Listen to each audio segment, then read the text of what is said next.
पूर्वज यानी past generation भी इसका यूज किया करते थे। रोटी, कपड़ा और मकान, हम मूवी की बात नहीं कर रहे रियलिटी में। इसके बावजूद भी मनुष्य अपनी हरकतों से जमीनों का निम्नीकरण यानी लैंड डिग्रेडेशन करता चला आया है। आपने पढ़ा होगा, जब भी किसी चीज को हम गर्म करते हैं तो वह फैलता है, और जब किसी चीज को ठंडा करते हैं तो वह सिकुड़ने लगता है। पेड़ों के जो रूट होते हैं वह जमीन को जकड़े होते हैं। सिंचाई होना किसी के लिए खराबी है, तो सिंचाई करना भी, अति सिंचाई करना भी जमीन के लिए खराब है। पंजाब, हरियाणा, उत्तर प्रदेश में पश्चिमी होती है। ये मैं नहीं लिखा हूँ, ये मेरे भाई साहब लिखे हैं, आपके साइंस वाले टीचर। इतनी क्रिएटिविटी मेरे अंदर नहीं है, तो मेरी ये हरकत नहीं है, इतनी क्रिएटिविटी मेरे अंदर नहीं है, तो उन्होंने लिख रखा है, तो यहाँ पे लिखना भूल गए, तो आपको यहाँ पे पढ़ने की जरूरत नहीं है। क्लास 11th में जब आप ज्योग्राफी पढ़ेंगे तो वहाँ पे प्रॉब्लम्स जो होते हैं उसी में सॉल्यूशन होता है। व्यावहारिक रूप से भी चीजों को समझना सीखो, जरूरी नहीं है किताब को रटा ही जाए, है ना। जमीनें नहीं, तब चढ़ के वो जमीनें खराब कर देती है, तो घर में बहुत सी प्रॉब्लम आपकी वजह से क्रिएट हो जाती है। मम्मी पापा क्या सोचते हैं कि यही नहीं होता तो प्रॉब्लम होती ही नहीं।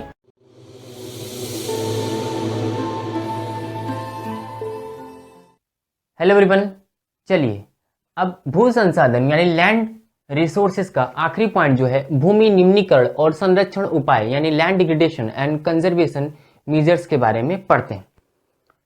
भूमि संसाधन यानी भू संसाधन और लैंड रिसोर्सेज के बारे में आपने इतना पढ़ रखा तो इतना तो समझ में आ ही गया होगा कि लैंड जो है बहुत ही यूजफुल और इंपॉर्टेंट रिसोर्सेज है।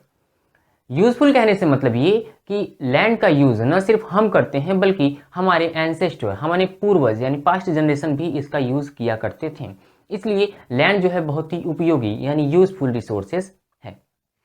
इसके साथ ही साथ लैंड जो है बहुत ही इंपॉर्टेंट रिसोर्सेज है। इंपॉर्टेंट कहने का मतलब ये कि हमारी जो बेसिक नीड होते हैं, मूल आवश्यकताएं जो होती हैं ह्यूमन बीइंग की, उसका यानी क्या क्या होता है, रोटी, कपड़ा और मकान, हम मूवी की बात नहीं कर रहे रियलिटी में। रोटी, कपड़ा और मकान जो होता है वह मूल आवश्यकताएं होती हैं ह्यूमन बीइंग के।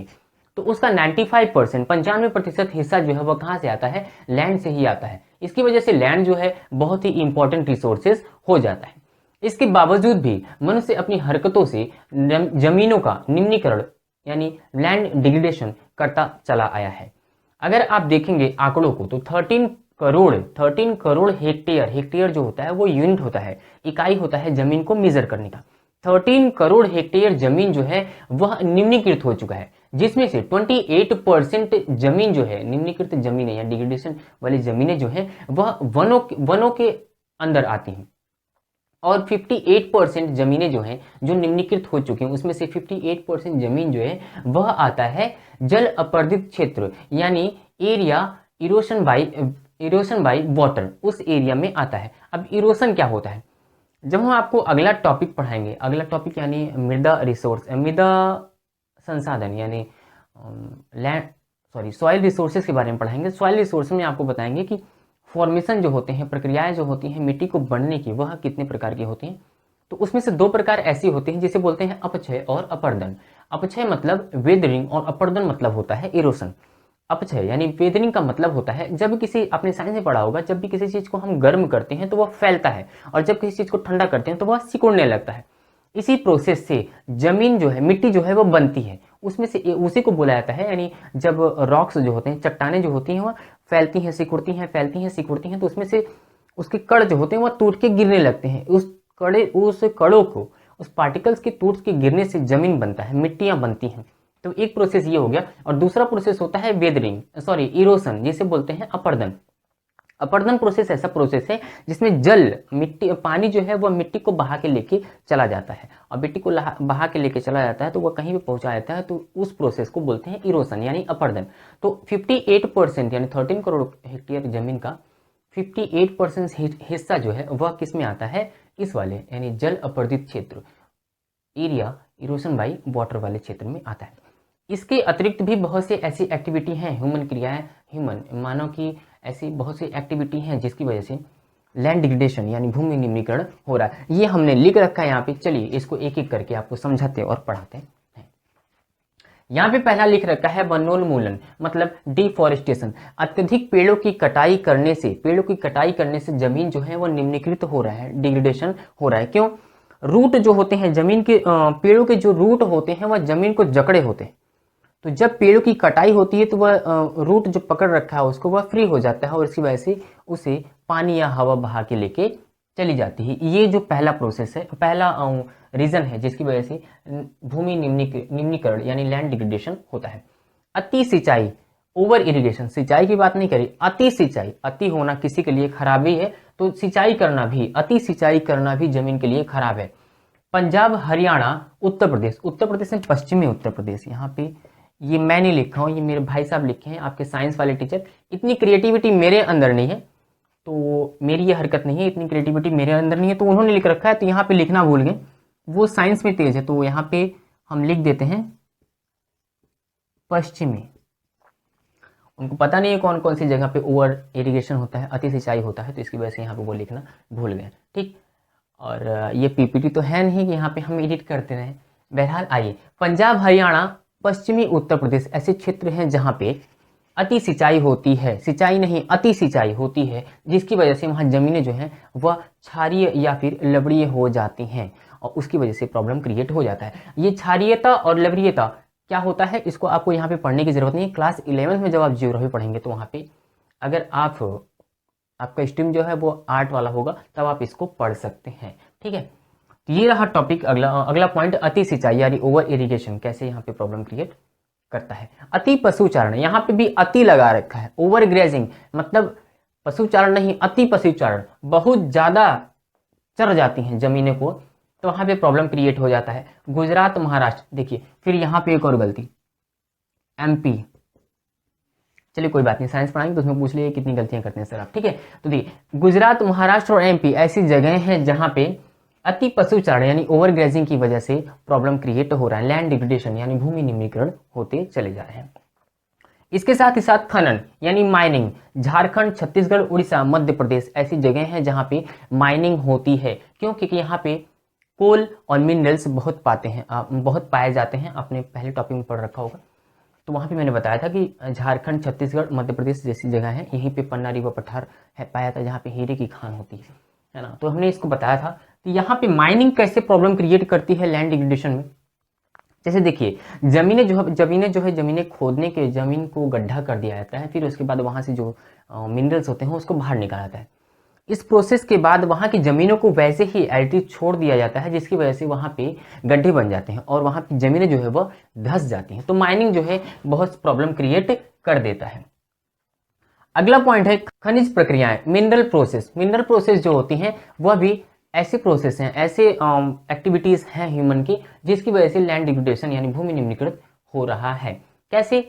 अब देखिए यहाँ पे जब फैक्ट्रीज में सीमेंट बनता है तो वहाँ के पार्टिकल, छोटे छोटे पार्टिकल्स जो होते हैं वह एटमॉस्फेयर में, वातावरण में आ जाते हैं, और वातावरण में आने के बाद मिट्टी का जो ऊपरी परत हो जाए, जिसे क्रस्ट बोलते हैं, पपड़ी बोलते हैं हिंदी में, वहाँ पे जम जाता है। और इसके बाद वहाँ की पानी जो है, पानी उस पपड़ी जमे हुए अब सीमेंट या चूना पत्थर जो होगा वह जमीन को खराब कर देता है, ऊपर से चिपक जाता है। चिपकने के बाद वहाँ पे जमीन के अंदर पानी नहीं जाता, जिसकी वजह से लैंड डिग्रेडेशन यानी भूमि निम्नीकरण हो रहा है। अगला पॉइंट है औद्योगिक क्रियाएं, इंडस्ट्रियल वर्क्स। ऐसी वर्क्स हैं जो इसमें बहुत से प्रॉब्लम क्रिएट हो रहे हैं। जैसे फैक्ट्री से वेस्ट मटेरियल्स यानी अपशिष्ट पदार्थ निकलते हैं, जैसे पानी निकल गया, यहाँ पे कचरा निकल रहा है, कचड़े और पानी की वजह से बहुत से कचड़े और गंदे पानी की वजह से बहुत से प्रॉब्लम क्रिएट हो रहे हैं, जिसकी वजह से जल प्रदूषण यानी वाटर पॉल्यूशन और लैंड पॉल्यूशन हो रहा है। ठीक है, तो ये सारे प्रोसेस ऐसे प्रोसेस हैं जिसकी वजह से लैंड डिग्रेडेशन यानी भूमि निम्नीकरण हो रहा है। तो जब भूमि निम्नीकरण हो रहा है तो कोई ना कोई ऐसा प्रोसेस भी होगा जिसकी वजह से इसको सुधारा या ठीक किया जा सकता है। तो वही प्रोसेस है संरक्षण उपाय यानी कंजर्वेशन मेजर्स। अगर आपने इसको अच्छे से याद कर लिया, पढ़ लिया, समझ लिया है, तो इसको आपको याद करने की जरूरत नहीं पड़ेगी। क्यों? क्योंकि प्रॉब्लम्स जो होते हैं उसी में सॉल्यूशन होता है। जैसे देखो यहाँ पे क्या लिखा है भाई, वनारोपण। ये क्या है? वन्यमूलन, मतलब पेड़ों की कटाई न करके पेड़ों को लगाना शुरू कर दिया जाए, प्रॉब्लम खत्म।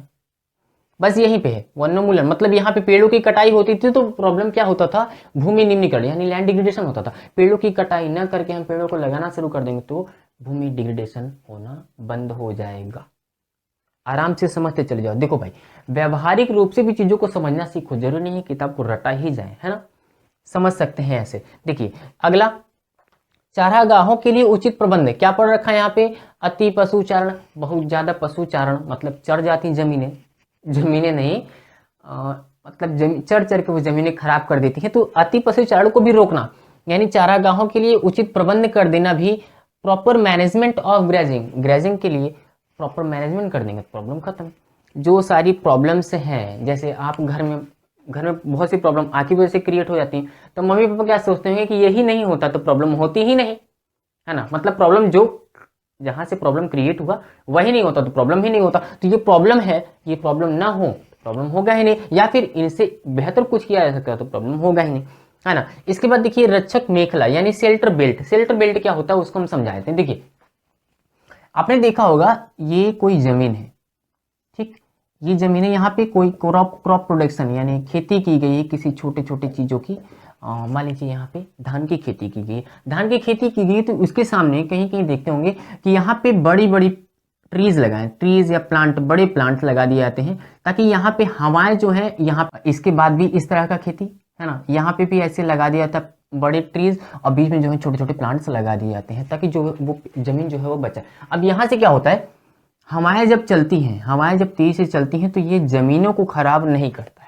यहाँ पे सिंचाई जब होती है तो मिट्टियां जो होती है बह के नहीं जाती हैं, क्योंकि ये जो प्लांट ये जो ट्रीज हैं उनके रूट उनको रोक रखे होते हैं। इसी को बोलते हैं शेल्टर बेल्ट यानी रक्षक मेखला। तो इसको बनाने की जरूरत है जिसकी वजह से लैंड डिग्रेडेशन को रोका जा सकता है। इसके बाद अगला पॉइंट है बंजर भूमि के लिए उचित प्रबंध, proper management of waste land. ऐसे लैंड जो बंजर भूमि आपने पढ़ रखा है, जब हमने पढ़ाया था उसको, तो बंजर भूमि जो ऐसी जमीनें होती हैं उसके लिए प्रॉपर मैनेजमेंट कर दिया जाए तो ये लैंड डिग्रेडेशन को रोका जा सकता है कुछ हद तक। अगला है यहाँ पे देखिए खनन, माइनिंग से प्रॉब्लम क्रिएट होता था, माइनिंग को नियंत्रण करके, माइनिंग कंट्रोल माइनिंग, मतलब माइनिंग को जो प्रॉब्लम क्रिएट करता था माइनिंग, उस प्रॉब्लम को माइनिंग जो जिसकी वजह से प्रॉब्लम क्रिएट होते थे उसको कम कर दिया जाए तो हो सकता है वो प्रॉब्लम जो है वह खत्म हो सकते हैं। और अगला औद्योगिक क्रिया में क्या पढ़ा आपने, जल अपशिष्ट पदार्थ यानी वेस्ट मटेरियल जो निकलते थे वहां से, तो उसको भी रोक कर यहाँ पे लैंड डिग्रेडेशन को रोका जा सकता है। तो ये रहा point land degradation and conservation measures यानी भूमि निम्नीकरण और संरक्षण उपाय। अब यहाँ तक के जो सिलेबस हैं आपके कंप्लीट हो चुके हैं। अब इसके बाद मृदा संसाधन यानी सॉइल रिसोर्सेज के बारे में पढ़ेंगे।